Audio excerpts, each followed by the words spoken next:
ಬಿಹಾರ ವಿಧಾನಸಭಾ ಚುನಾವಣೆ. ನಿತೀಶ್ ಕುಮಾರ್ ಅವರು ಸಾರಾಸಗಟಾಗಿ ದೊಡ್ಡ ಮೆಸೇಜನ್ನು ಕೊಟ್ಟಿರುವಂಥದ್ದು NDAಗೆ. ಬಹುಪಾಲು ರ್ಯಾಲಿಗಳಲ್ಲಿ ನರೇಂದ್ರ ಮೋದಿ ಅವರ ಜೊತೆ ನಿತೀಶ್ ಕುಮಾರ್ ಅವರು ಕಾಣಿಸ್ಕೊಳ್ತಿದ್ರು. ಆದರೆ ಪಾಟ್ನಾದಲ್ಲಿ, ರಾಜಧಾನಿಯಲ್ಲಿ ಮಹತ್ವದ ರ್ಯಾಲಿ ನಡೆಯಿತು. ಆ ರ್ಯಾಲಿಯಲ್ಲಿ ನಿತೀಶ್ ಕುಮಾರ್ ಅವರು ಕಾಣಿಸ್ಕೊಳ್ಳಲಿಲ್ಲ.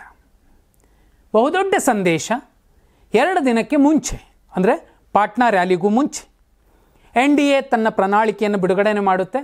ಆ ಬಿಡುಗಡೆಯ ಸಂದರ್ಭದಲ್ಲೂ ಕೂಡ ಕೇಂದ್ರದ ಹಿರಿಯ ನಾಯಕರು ಯಾರೆಲ್ಲ ಬಂದಿರು, JP ನಡ್ಡಾ ಅವರು ಸೇರಿದಂತೆ, ಚಿರಾಗ್ ಪಾಸ್ವಾನ್ ಅವರು ಇದ್ದಂತೆ, ಕೇವಲ 60 ಸೆಕೆಂಡ್ ಮಾತ್ರ, ಅಂದರೆ 1 ನಿಮಿಷ ಮಾತ್ರ ನಿತೀಶ್ ಕುಮಾರ್ ಅವರು ವೇದಿಕೆ ಮೇಲೆ ಕಾಣಿಸ್ಕೊಂಡ್ರು.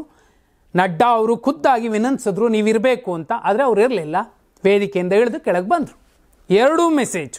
ಒಂದು, ಕೇವಲ 60 ಸೆಕೆಂಡ್ NDA ವೇದಿಕೆಯಲ್ಲಿ ಕಾಣಿಸ್ಕೊಂಡಿದ್ದು. ಮೋದಿಯವರ ಪಕ್ಕದಲ್ಲಿ ನಿತೀಶ್ ಕುಮಾರ್ ಅವರು ನಿಲ್ಲಬೇಕಾಗಿತ್ತು. ಆದರೆ JDUನ ಕೇಂದ್ರ ಸಚಿವ ಲಲನ್ ಸಿಂಗ್ ಅವರು ಮಾತ್ರ ಮೋದಿಯವರ ಪಕ್ಕ ನಿಂತಿದ್ರು. ಸುಲಭ ಅಲ್ಲ. ಮೇನ್ ಸ್ಟ್ರೀಮ್ ಮಾಧ್ಯಮಗಳು ಇಲ್ಲಪ್ಪ BJP 243ರಲ್ಲಿ 240 ಗೆದ್ದುಬಿಡುತ್ತೆ, ಇನ್ನು 3 ಮಾತ್ರ JDU 2 ಗೆಲ್ಲುತ್ತೆ, ಚಿರಾಗ್ ಪಾಸ್ವಾನ್ 1 ಗೆಲ್ಲುತ್ತೆ ಅನ್ನುವಂತಹ ರೀತಿಯಲ್ಲಿ ಅಲ್ಲಿನ ಸೆಫಾಲಜಿಸ್ಟ್ಗಳು ವಿಶ್ಲೇಷಣೆಯನ್ನು ಮಾಡ್ತಿದ್ದಾರೆ. 100ಕ್ಕೆ 100% ಈ ಸಲ NDA ಬಿಹಾರದಲ್ಲಿ ಸರಳ ಬಹುಮತ ಪಡೆಯುವಂಥದ್ದು ಸುಲಭ ಅಲ್ಲವೇ ಅಲ್ಲ.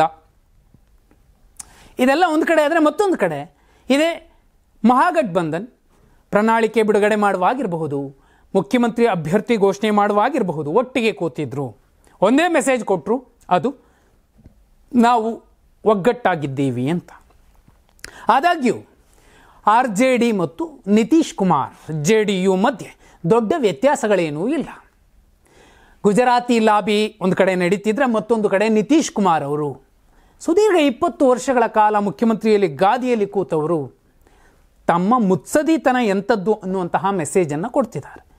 ನವೆಂಬರ್ 4 ಕಟ್ಟ ಕಡೆಯ ದಿನ BJPಗೆ, ಅಮಿತ್ ಶಾ ಅವರಿಗೆ, ಪ್ರಧಾನಿ ನರೇಂದ್ರ ಮೋದಿ ಅವರಿಗೆ NDA ಕೂಟದ ಅಭ್ಯರ್ಥಿ, ಮುಖ್ಯಮಂತ್ರಿ ಅಭ್ಯರ್ಥಿ ನಿತೀಶ್ ಕುಮಾರ್ ಅಂತ ಘೋಷಣೆ ಮಾಡದೇ ಹೋದರೆ 6ನೇ ತಾರೀಕು ಮೊದಲ ಹಂತದ ಚುನಾವಣೆ ನಡೆಯುತ್ತೆ. 4ನೇ ತಾರೀಕು ಕಟ್ಟ ಕಡೆಯ ದಿನ NDA ಕೂಟಕ್ಕೆ, ಅದರಲ್ಲಿ BJP ಹೈಕಮಾಂಡ್ಗೆ. NDA ಮುಖ್ಯಮಂತ್ರಿ ಅಭ್ಯರ್ಥಿ ನಿತೀಶ್ ಕುಮಾರ್ ಅಂತ ಘೋಷಣೆ ಮಾಡದೆ ಹೋದರೆ ಮಾರನೇ ದಿನದಿಂದ, ಯಾಕಂದರೆ ಬಹಿರಂಗ ಪ್ರಚಾರಕ್ಕೆ 4ನೇ ತಾರೀಕು ಎಂಡ್ ಆಗುತ್ತೆ ಮೊದಲ ಹಂತದ ಚುನಾವಣೆಗೆ. ಅನಂತರ 11ನೇ ತಾರೀಕು 2ನೇ ಹಂತದ್ದು, 14ನೇ ತಾರೀಕು ರಿಸಲ್ಟ್. ಮೊದಲನೇ ಹಂತದ ಚುನಾವಣೆಯ ಹೊತ್ತಿನಲ್ಲೇ NDAದಲ್ಲಿ ನಿತೀಶ್ ಕುಮಾರ್ ಇರ್ತಾರೆ ಇರಲ್ಲ ಅನ್ನುವಂತಹ ಸ್ಪಷ್ಟ ಸಂದೇಶವೂ ಕೂಡ ರವಾನೆ ಆಗುತ್ತೆ, ನೇರ. ಇದಕ್ಕಿಂತಲೂ ಮಿಗಿಲಾಗಿ 3 JDUನ ಸಂಸದರು ಸಾರಾಸಗಟಾಗಿ ನಿತೀಶ್ ಕುಮಾರ್ ಅವರ ಜೊತೆಯಲ್ಲಿ ನಿಂತಿರುವಂಥದ್ದು. ನಿತೀಶ್ ಕುಮಾರ್ ಅವರ ಅಣತಿಯ ಮೇರೆಗೆ ಮತ್ತೊಂದು ರಣತಂತ್ರವನ್ನು ರೂಪಿಸಿರುವಂಥದ್ದು. ಅದು ಪಾಟ್ನಾ ಗೇಮ್. ಪಾಟ್ನಾದಿಂದಲೇ ಶುರುವಾಗುತ್ತೆ. ಆನೆ ರೋಡ್ನ ನಿತೀಶ್ ಕುಮಾರ್ ಅವರ ನಿವಾಸ, 10 ಸರ್ಕ್ಯುಲರ್ ರೋಡ್ನಲ್ಲಿರುವಂತಹ ಲಾಲೂ ಪ್ರಸಾದ್ ಅವರ ನಿವಾಸ, 2 ನಿವಾಸಗಳ ಮಧ್ಯೆ ಆ 3 ಸಂಸದರು, JDU ಸಂಸದರು 3 ಸಲ ಕಂಡು ಬಂದಿರುವಂಥದ್ದು, ಮಾಧ್ಯಮಗಳಿಗೂ ಕೂಡ ಗೊತ್ತಾಗಿರುವಂಥದ್ದು. ಏನದು ಮಾತುಕತೆ? ಸುಮಾರು 40 ವಿಧಾನಸಭಾ ಕ್ಷೇತ್ರಗಳಲ್ಲಿ BJPಗೆ ತಮ್ಮ ಅಭ್ಯರ್ಥಿಗಳಿಗೆ, ತಮ್ಮ ಒಂದು ಮತದಾರರನ್ನು, ತಮ್ಮ ಬೂತ್ ಏಜೆಂಟ್ಗಳನ್ನು JDU ನೀವು BJPಯ ವಿರುದ್ಧ ಕೆಲಸ ಮಾಡಿ, ಯಾವ ಕಾರಣಕ್ಕೂ ಕೂಡ ನಿತೀಶ್ ಕುಮಾರ್ ಅವರನ್ನು ಮುಖ್ಯಮಂತ್ರಿ ಅಭ್ಯರ್ಥಿ ಅಂತ ಘೋಷಣೆ ಮಾಡದೆ ಹೋದರೆ BJP 3ನೇ ಸ್ಥಾನಕ್ಕೆ ಬಂದು ಕೂರಬೇಕು, ಅದರ ಸಂಖ್ಯೆ 30ಕ್ಕಿಂತ ಕಡಿಮೆ ಆಗಬೇಕು, ಟೊಂಕ ಕಟ್ಟಿ ನಿಂತಿದ್ದಾರೆ. ಲಾಸ್ಟಲ್ಲಿ ಯಾರಿಗೆ? BJPಗೆ ಮಾತ್ರ. 2ನೇ ಪ್ಲೇಸ್ ಬರ್ತಾರೋ, 3ನೇ ಪ್ಲೇಸ್ ಬರ್ತಾರೋ ನಿತೀಶ್ ಕುಮಾರ್. ಆದರೆ ನಿತೀಶ್ ಕುಮಾರ್ ಅನ್ನುವಂತಹ ಕಿಂಗ್ ಮೇಕರ್ ಇಲ್ಲದೆ ಬಿಹಾರದಲ್ಲಿ ಯಾರೂ ಕೂಡ ಅಧಿಕಾರದ ಚುಕ್ಕಾಣಿ ಹಿಡಿಯೋದಕ್ಕೆ ಸಾಧ್ಯ ಇಲ್ಲ. ಅದು 25 ಸ್ಥಾನನೇ ಬರಲಿ, ಅತಿ ದೊಡ್ಡ ಪ್ರಾದೇಶಿಕ ಪಕ್ಷವಾಗಿ RJDನೇ ಬರಲಿ. ಆದರೆ ನಿತೀಶ್ ಕುಮಾರ್ ಅವರ ಲೆಕ್ಕಾಚಾರ ಹೀಗೆ ಇರುತ್ತೆ. ಯಾಕಂದರೆ ತೇಜಸ್ವಿ ಯಾದವ್ ಬಹುಪಾಲು ಸಂದರ್ಭಗಳಲ್ಲಿ BJPಯನ್ನು ಟಾರ್ಗೆಟ್ ಮಾಡಿದ್ರೆ ವಿನಃ ಅವರ ಚಾಚಾರನ್ನು ಟಾರ್ಗೆಟ್ ಮಾಡಲಿಲ್ಲ. ಚಾಚಾ ಬಗ್ಗೆ ಒಂದು ಸಿಂಪತಿ ಇಟ್ಟೇ ಇಟ್ಕೊಂಡಿದ್ದಾರೆ. ಹಲವು ಸಲ ಹೇಳಿದ್ದು ನಿತೀಶ್ ಕುಮಾರ್ ಬಗ್ಗೆ ತೇಜಸ್ವಿ ಯಾದವ್, ಚಾಚಾ ನಿಮ್ಮನ್ನು ಮೋದಿಯವರಾಗಲಿ ಅಮಿತ್ ಶಾ ಅವರಾಗಲಿ ಮುಖ್ಯಮಂತ್ರಿ ಮಾಡೋಕೆ ರೆಡಿ ಇಲ್ಲ ಅಂದರೆ ಇಷ್ಟೊತ್ತಿಗೆ ಮುಖ್ಯಮಂತ್ರಿ ಅಂತ ಘೋಷಣೆ ಮಾಡ್ತಿದ್ರು. ಈಗಲೂ ಕೂಡ ನಿತ್ಯಾನಂದ ರೈ ಅವರನ್ನು ಮುಖ್ಯಮಂತ್ರಿ ಮಾಡೋಕ್ಕೋಸ್ಕರ ನಿಮ್ಮನ್ನು ನಿಮ್ಮ ಪಕ್ಷವನ್ನು ದುಡಿಸ್ಕೊಳ್ತಿದ್ದಾರೆ ಅನ್ನೋ ಮಾತುಗಳನ್ನು ಹೇಳೋ ಮೂಲಕ ನಿತೀಶ್ ಕುಮಾರ್ ಅವರನ್ನು ಪ್ರವೋಕ್ ಮಾಡ್ತಾನೇ ಇದ್ದಾರೆ. ಆ ಕಡೆ ಅಮಿತ್ ಶಾ ಅವರಾಗಲಿ ಪ್ರಧಾನಿ ಮೋದಿಯವರಾಗಲಿ ನೇರ ನಮ್ಮ ಮುಖ್ಯಮಂತ್ರಿ ಅಭ್ಯರ್ಥಿ ನಿತೀಶ್ ಕುಮಾರ್ ಅಂತ ಇದುವರೆಗೂ ಘೋಷಣೆ ಮಾಡಿಲ್ಲ.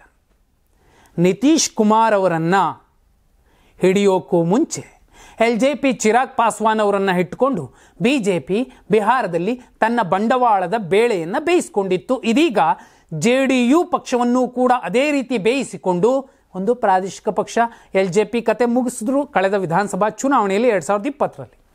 ಈ ಸಲ ಆ ಜಾಗಕ್ಕೆ JDU ಬರುತ್ತೆ.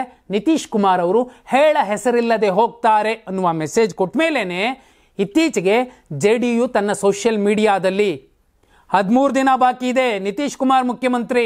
ಆ ಕಡೆ BJP ಫೋಟೋ ಇಲ್ಲ, ಮೋದಿ ಫೋಟೋ ಇಲ್ಲ, ಚಿರಾಗ್ ಪಾಸ್ವಾನ್ LJP ಫೋಟೋ ಇಲ್ಲ, ಜಿತನ್ ರಾಮ್ ಮಾಂಜಿ ಅವರ ಫೋಟೋ ಇಲ್ಲ, ಅವರ ಪಕ್ಷದ ಲಾಂಛನಗಳಿಲ್ಲ. ಆದರೆ ಒಂದೇ ಮೆಸೇಜ್ ಕೊಡ್ತಿರೋದು, ಯಾರಿರಲಿ ಇಲ್ಲದೆ ಇರಲಿ ಇನ್ನು 11-12 ದಿನಗಳಲ್ಲಿ 10 ದಿನಗಳಲ್ಲಿ 9 ದಿನಗಳಲ್ಲಿ ನಿತೀಶ್ ಕುಮಾರ್ ಮುಖ್ಯಮಂತ್ರಿ ಆಗ್ತಾರೆ ಅಂತ ಮೆಸೇಜ್ ಕೊಡ್ತಿದ್ದಾರೆ. ಕಾರಣ ಇಷ್ಟೇ, ಒಳಗೊಳಗೆ BJPಗೆ ತನ್ನ ತಾಕತ್ತನ್ನು ಪ್ರದರ್ಶಿಸುವಂಥದ್ದು JDU ನಿತೀಶ್ ಕುಮಾರ್ ಅವರ ಲೆಕ್ಕಾಚಾರ, ಕುರ್ಮಿ ಲವ್ ಕುಶ್ ಮತಗಳ ಒಂದು ಕ್ರೋಢೀಕೃತ ಒಂದು ಗೇಮ್ ಪ್ಲಾನ್. ಜನ್ಸುರಾಜ್ ಪಕ್ಷ ಇರಬಹುದು, ಅದು ಪ್ರಶಾಂತ್ ಕಿಶೋರ್ ಅವ್ರದ್ದು, ಅವರು ಕೂಡ ಪದೇ ಹೇಳ್ಕೊಂಬಂದಿದ್ದು ಈ ಸಲ NDA ಬರೋದಿಲ್ಲ ಅಂತ. ಅದೇ ರೀತಿ ನಿತೀಶ್ ಕುಮಾರ್ ಅವರು ಮುಖ್ಯಮಂತ್ರಿ ಆಗೋದು ಸುಲಭದ ಮಾತಲ್ಲ ಅನ್ನುವಂತಹ ಭವಿಷ್ಯವಾಣಿ ನುಡಿದಿದ್ರು. ಈ ಎಲ್ಲ ಲೆಕ್ಕಾಚಾರಗಳನ್ನು ನೋಡಿದ್ರೆ ಒಂದು ಕಡೆ BJP JDU ಮಧ್ಯೆ ಇರುವಂತಹ ಒಂದು ಒಳ ಜಗಳ ಬೇಗುದಿ ಅದು ದೊಡ್ಡ ಮಟ್ಟಕ್ಕೆ ಕಾಣಿಸಿಕೊಳ್ಳುವಂತಹ ಸಾಧ್ಯತೆಗಳಿರುತ್ತೆ. ಬಹಿರಂಗವಾಗಿ ನಿತೀಶ್ ಕುಮಾರ್ ಅವರು ಈ 4ನೇ ತಾರೀಕಿನ ನಂತರ, ನವೆಂಬರ್ 4ನೇ ತಾರೀಕಿನ ನಂತರ ನಾನು NDAನಲ್ಲಿರ್ತೀನೋ ಅಥವಾ ಮಹಾಗಠಬಂಧನಲ್ಲಿ ಇರ್ತೀನೋ ಅನ್ನುವಂತಹ ಮೆಸೇಜನ್ನು ಕೂಡ ಕೊಡೋರಿದ್ದಾರೆ. ಅಲ್ಲಿಗೆ ನೋ ಡೌಟ್ ಬಿಹಾರದಲ್ಲಿ ಯಾವ ಕಾರಣಕ್ಕೂ ಕೂಡ NDA ಸರಳ ಬಹುಮತ ಪಡೆಯುವಂತಹ ಸಾಧ್ಯತೆಗಳೆಲ್ಲ, ಅದರಲ್ಲೂ ಮುಖ್ಯವಾಗಿ BJP ಏನು 74 ಸ್ಥಾನ 2020ರಲ್ಲಿ ಪಡ್ಕೊಂಡಿತ್ತು, ಆ ನಂಬರ್ ಈ ಸಲ 30ರ ಗಡಿಗೆ ಬಂದು ಮುಟ್ಟಿದ್ರೂ ಅಚ್ಚರಿ ಇಲ್ಲ. ಹಾಗಿದ್ರೆ ನಿತೀಶ್ ಕುಮಾರ್ ಮುಖ್ಯಮಂತ್ರಿ ಅಭ್ಯರ್ಥಿ ಅಂತ ಘೋಷಣೆ ಮಾಡದೇ ಇರುವಂತಹ BJPಯ ಲೆಕ್ಕಾಚಾರಗಳೇನು? ನಿತೀಶ್ ಕುಮಾರ್ ಅವರನ್ನು ಕೂಡ ಬಳಸಿ ಬಿಸಾಕುವಂತಹ ಪ್ರಯತ್ನಗಳನ್ನು BJP ಮಾಡ್ತಿದ್ಯಾ? ಏನಾಗಬಹುದು ರಿಸಲ್ಟ್? ಕಮೆಂಟ್ ಮಾಡಿ.